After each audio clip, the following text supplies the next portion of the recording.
बनु इस्माइल जो अरब में आबाद हुए, और तीसरी नस्ल जो थी वो थी बनु कतूरा। बनु कतूरा कौम को एक एजाज़ हासिल है, ये तिजारत करने वाली पहली कौम थी। क्योंकि ये शोबा इन्हीं के हाथ में आया, इसी को इन्होंने अब्यूज़ करना भी शुरू कर दिया, गलत तरीके से इस्तेमाल कर रहे थे, नाप तोल में कमी करते थे, गुंडागर्दी करते थे। मौजूदा ज़माने में जिसे हम जगह टैक्स कहते हैं वो नहीं की जाती। अल्लाह ताला ने इन्हीं की कौम में से एक पैगंबर भेजे इनकी इस्लाह के लिए, और वो थे आप, हज़रत शुएब।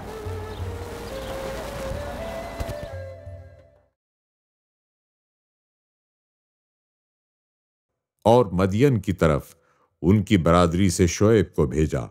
उन्होंने फरमाया, ऐ मेरी बरादरी, अल्लाह की इबादत करो, उसके सिवा तुम्हारा कोई सच्चा माबूद नहीं। बेशक तुम्हारे पास तुम्हारे रब की तरफ से रोशन दलील आ गई है, लिहाजा तुम सही तौर पर नाप तोल किया करो, लोगों को उनकी चीजें कम करके न दिया करो, और जमीन की इस्लाह के बाद उसमें दहशतगर्दी न करो। अगर तुम ईमान लाने वाले हो तो ये बात तुम्हारे लिए बेहतर है।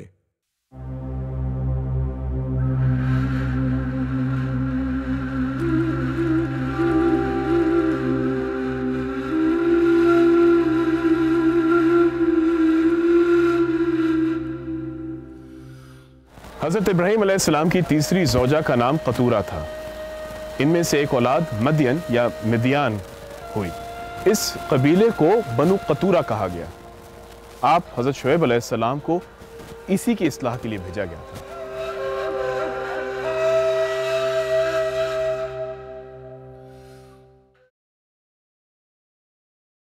शजरे नसब। शुएब बिन नुवैल बिन रावेल बिन ऐफा बिन मदियन बिन इब्राहीम बिन तारुख बिन नाहूर बिन रऊ बिन फालेह बिन आबिर बिन शालेह बिन अरफकशाद बिन साम बिन नूह। मदियन बिन इब्राहीम का निकाह हज़रत लूत अलैहिस्सलाम की बेटी के साथ हुआ। इनकी कौम शाम के इलाके में आबाद हुई। इस कौम में से सबसे बड़ा कबीला जो था वो बिन दवान था, और यह कबीला फैलते फैलते शुमाली अरब तक गया और 3 इलाकों को आबाद किया, थीमा, तबूक और अल-ऊला। इनका दारुल हुकूमत तबूक था, जो कि कदीमी ज़बान में एका कहलाता था। मदियन का जिक्र कुरान मजीद में हज़रत शुएब और हज़रत मूसा के हवाले से किया जाता है। हज़रत मूसा अलैहिस्सलाम के ज़माने में इस कौम में 5 बादशाह यानी 5 शेख थे, जिनके आगे कौमें बनी। इनके नाम थे इबा, रकीम, जोर, होर और रुबा। पहली सदी का यहूदी रिसर्चर के मुताबिक मशहूर रकीम शहर जो है वो बादशाह रकीम के नाम पे ही हुआ था। चंद मुफस्सरीन के मुताबिक मदियन कौम का एक और नाम भी था। इन्हें असाबे एका कहते थे, यानी कि दरख्त के लोग, और वो इसलिए क्योंकि गालिबन एक बहुत बड़ा दरख्त था जिसकी ये लोग पूजा करते थे।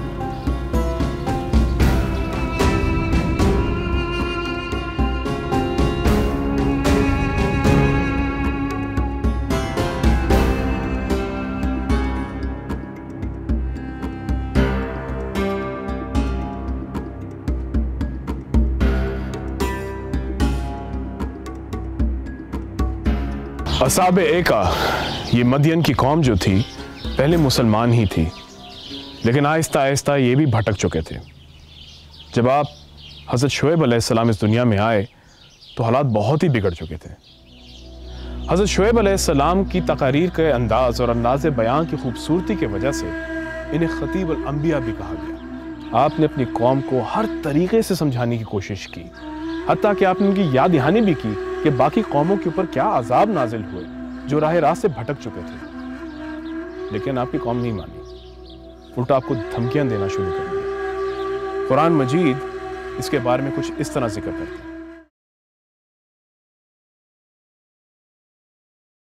उसकी कौम के मुतकब्बिर सरदार बोले, ऐ शुएब, कसम है कि हम तुम्हें और तुम्हारे साथ वाले मुसलमानों को अपनी बस्ती से निकाल देंगे, या तुम हमारे दीन में आ जाओ।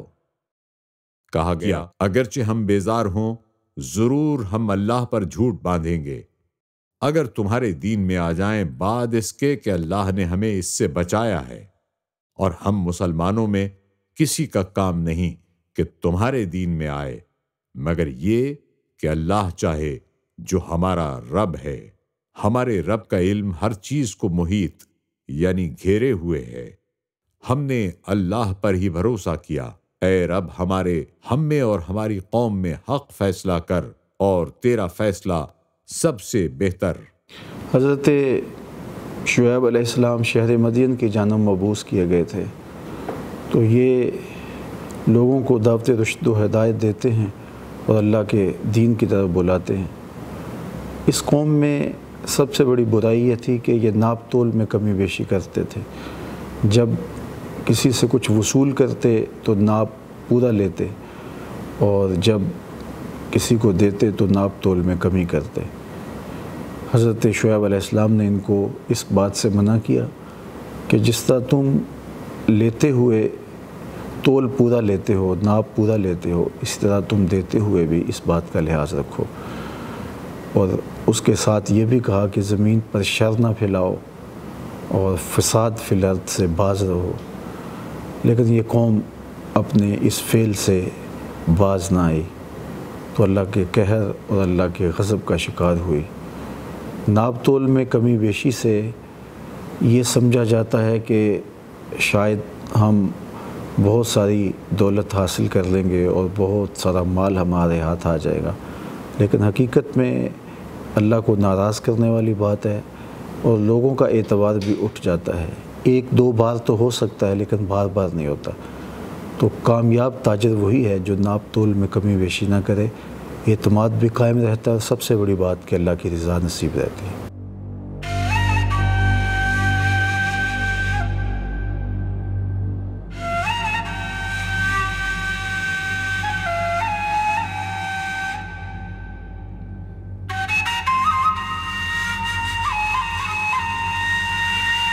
मदियन की कौम बुत परस्ती में मुलव्वस थी। बाइबल के मुताबिक बगल फोर नामी एक बुत की ये पूजा करते थे। बुत परस्ती के अलावा और भी बड़े ही संगीन गुनाहों में मुलव्वस थे।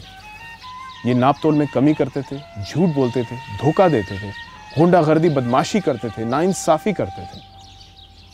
बनी इसराइल की कौम जब यहां से गुजर रही थी और यहां पहुंची तो उन्होंने भी इन्हीं का रंग पकड़ लिया और उन सारे संगीन गुनाहों में ये भी मुलव्वस हो गए।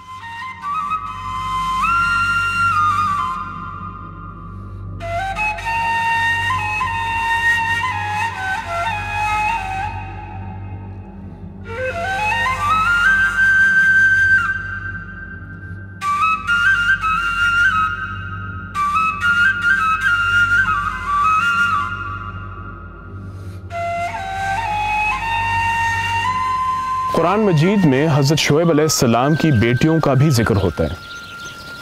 आपकी बेटी हज़रत सफूरा बिनते शुएब, इनका निकाह हज़रत मूसा अलैहिस्सलाम के साथ हुआ। कुरान मजीद में हज़रत शुएब का जिक्र 11 मरतबा हुआ।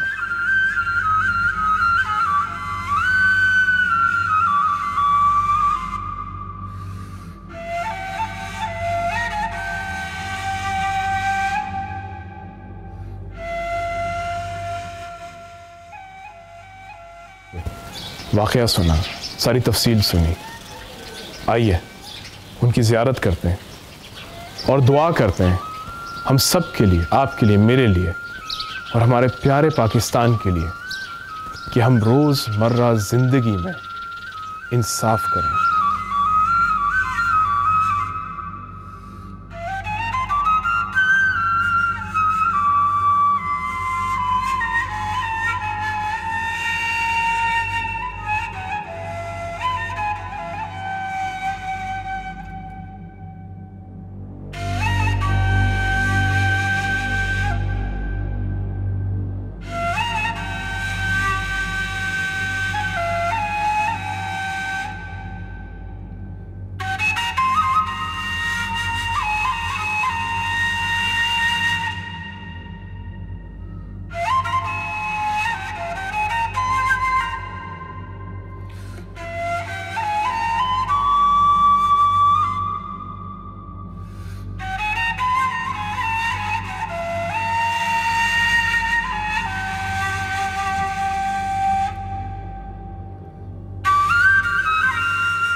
खुशनसीब हैं हम लोग जिन्हें इनकी ज़ियारत मिली।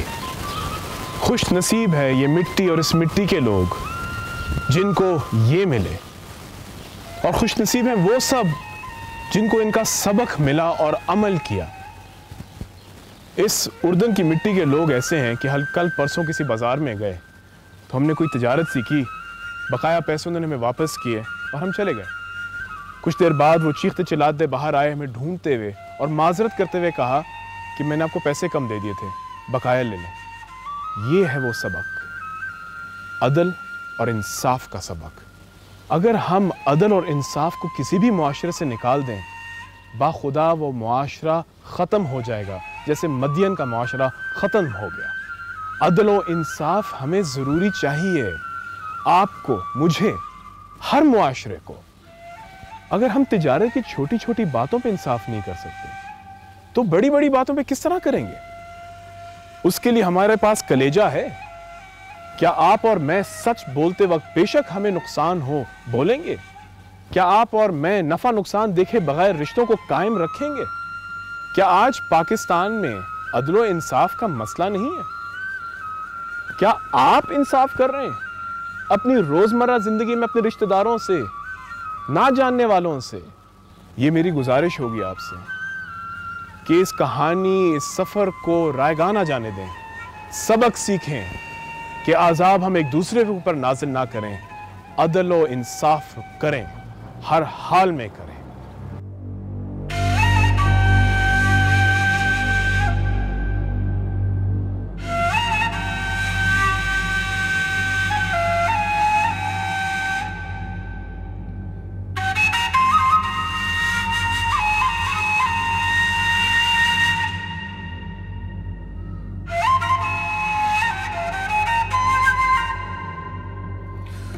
सफर आगे जारी रखेंगे और आपको कहीं और मिलेंगे।